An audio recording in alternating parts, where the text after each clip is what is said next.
friends, this is your friend Prajwol from Prajwol Effects, and in this tutorial I'm going to show how to make a perfect looking sunburst effect in Adobe Photoshop. So let's dive in to make a sunburst effect in Photoshop.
So, I hope you found this sunburst effect in Photoshop tutorial very useful.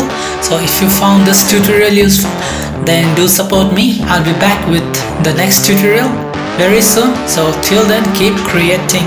Waiting to see you in the next tutorial.